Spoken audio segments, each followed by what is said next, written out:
Hello everybody, welcome to the Celeb Scope channel. I've been wanting to talk about the new updates with Jussie Smollett, but I've been trying to wait things out a little bit just to get more information, because this story is the craziest story that I have heard in some time now. If you don't know Jussie Smollett, he is an actor most commonly known for his role on Empire, and a few weeks ago he claimed that he was attacked by two masked men who hurled racist and homophobic slurs at him, beat him up, tied a noose around his neck and poured bleach on him, and they also yelled out, "This is MAGA country," which made it seem like these were racist Trump supporters who attacked poor Jussie for no reason at all. Now, when the story first came out, Jussie got an overwhelming amount of support by celebrities and just people online. However, as the story began to unfold, there were a lot of questionable things in the story. For one, people were wondering, why was Jussie out at 2 in the morning in sub-zero weather in Chicago when more than likely you would have been bundled up? How is somebody able to recognize you? And why on earth is somebody walking around with a rope and bleaching their hands, ready to attack somebody for no reason at all? Now, me personally, I didn't question it at all, because there are some crazy people out there, and yes, the freaks do come out at night. So as crazy as the story sounds, it is possible. It is, especially in a city like Chicago, and that's no shade to Chicago, it's a great city. But there is a lot of crime that happens, and a lot of odd crimes that happen that are covered by the corrupt police, so you never really know what goes on in Chicago. Honestly, you don't really know what goes on anywhere, which is why it's very important, if you're going out at night, please take extra precautions to remain safe. But back to this Jussie Smollett story. Now things got a little fuzzy, because there was no footage of the attack. Not only that, Jussie hesitated to call the police. In fact, his choreographer Frank Gatson called the police for him. Also, Jussie refused to allow the police to confiscate his phone to look for any evidence, because he wanted to maintain his privacy. But when he gave the police his phone records, it was 13 days after the attack, and it was heavily limited, so they could not use it as evidence in the case. Honestly, throughout this whole debacle, I was still willing to give Jussie Smollett the benefit of the doubt, because I don't think anybody could lie about something like this. Now here's where the story took a very interesting turn. Jussie Smollett did a tell-all interview on Good Morning America and recounted his incident and did detail what happened, and he also dismissed some of the speculations that people were making about his case. Listen, if I tell the truth, then that's it, because it's the truth. If I had said it was a Muslim or Mexican or someone black, I feel like the doubters would have supported me a lot much more. Now, after Jussie Smollett did his full interview on Good Morning America, some new information came out about the case. Now, this was the big shocker. Okay, this right here took me for a loop. Now, the suspects that were arrested in this case were two big buff Nigerian men named Abel and Ola. Now, obviously, these two do not fit the description of what we all presume to be white racist Trump supporters. Can you imagine that these two Nigerian men would run up on Jussie screaming "MAGA country"? Really, not only that, can you imagine Jussie fighting back and only getting a few scars on his face from these two big buff Nigerian men? Can you imagine? According to some reports from TMZ, the cops did arrest Ola and Abel when they did touchdown in Chicago. In fact, they raided their home and found a long list of evidence, including several bottles of bleach. Now, this got even crazier when we realized that Ola and Abel were actually some people that Jussie knew. In fact, one of the brothers did appear on the show that Jussie Smollett stars in, which is Empire, and they maintained a close relationship with Jussie. According to people, one of the guys was Jussie's trainer, and he was training him for his new music video. So this kind of raised even more questions. How on earth were these guys the suspects in this case? Well, just as we thought, the story couldn't get any crazier, it did. Now, Ola and Abel were released after being arrested, and after they were released, the Chicago police discovered some new evidence.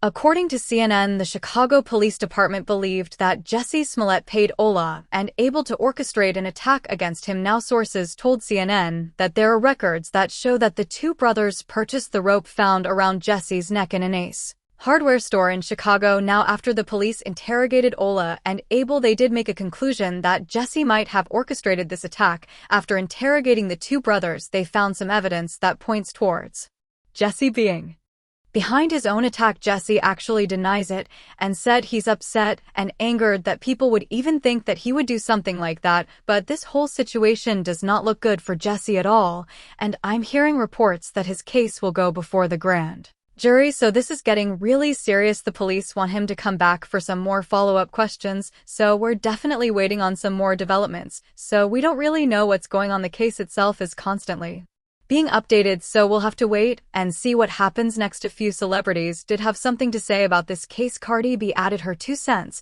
and said that Jussie Smollett messed up Black History Month. So I'm really disappointed in Jussie Smollett, whatever the f his name is. I'm really disappointed in him. I feel like he fucked up Black History Month, bro. Like, damn. I'm not gonna say yet until he said out his mouth that it was fake and this shit was staged. I don't want to completely blame him because, you know, like somebody that I was talking to, they said, like, you know, police in Chicago are racist, so they might probably trying to frame him and make him look like he's a liar. But if he's not, then bro, you fucked up for real. Like, why would you do that? Like, you ain't had to do that.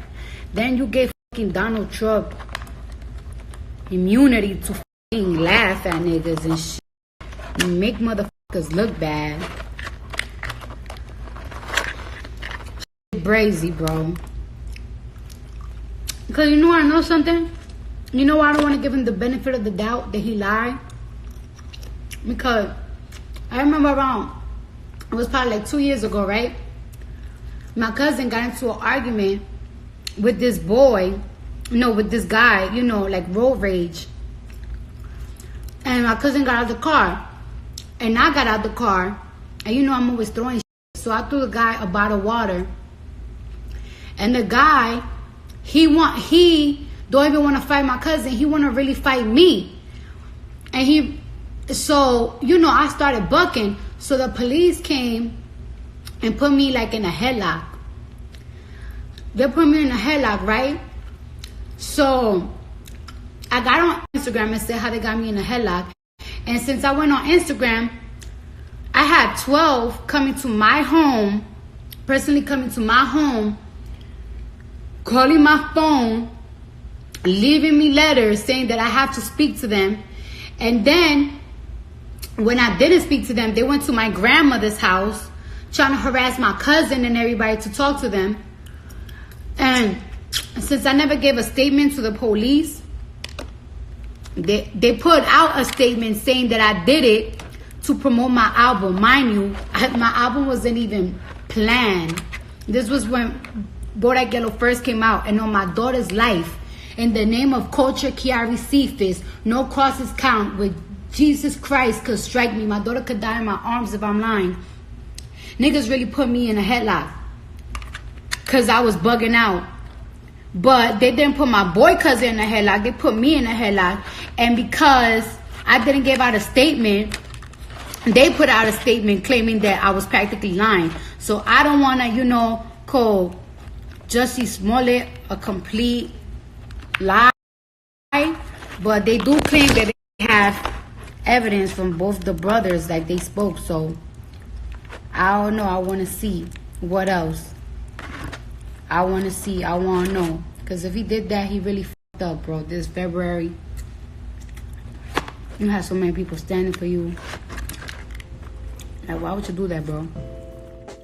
That was Cardi B's statement and her story time there. Also, film director Ava DuVernay came out and tweeted this: despite the inconsistencies, I can't blindly believe Chicago PD, the department that covered up shooting Laquan McDonald over a dozen times, that operated an off-site torture facility, that I'll wait whatever the outcome, this won't stop me from believing others. It can't. I mean, Ava does bring up a good point. A lot of people are questioning Jussie Smollett, which is understandable, but at the same time, most of the stories from this case are being released by the Chicago Police Department, and obviously, they're trying to create a narrative that is making Jussie look like a liar, and honestly, Jussie himself did not make things better because that Good Morning America interview kind of raised some more questions. Like, I walked into the hospital. I walked out of the hospital. I went to the doctor immediately. Frank Gatson drove me. I was not hospitalized. Like, I walked into the hospital. You don't know who to believe. There's so many inconsistent stories that are out, and I don't know, I just find it weird that Jussie would make up a story like this. What would be his motive? Is it to be a hero and a champion for his community? What would be his motive to do something like this? Was he desperate? Does he by any chance have a mental illness? Was he told that he should do this to help his career? Is his case just a distraction from what's really going on? What is it? Honestly, I don't know what it is. If Jussie is really exposed for lying about this whole thing, the police are really going to make an example out of him. And I don't want to bring up any conspiracy theories, but this does smell like it is politically motivated. If he was instructed to do this by somebody, some higher up, some political figure, he needs to go ahead and snitch right now, because it's not looking good. It's just not looking good. And I don't know how Jussie got himself in this mess. It's just odd to me that this is happening to him, because as long as he's been in the spotlight, we've never seen him in any mess like this. So the question is, why would he lie and face the risk of ruining his career and face the risk of going to jail? Why would he do that?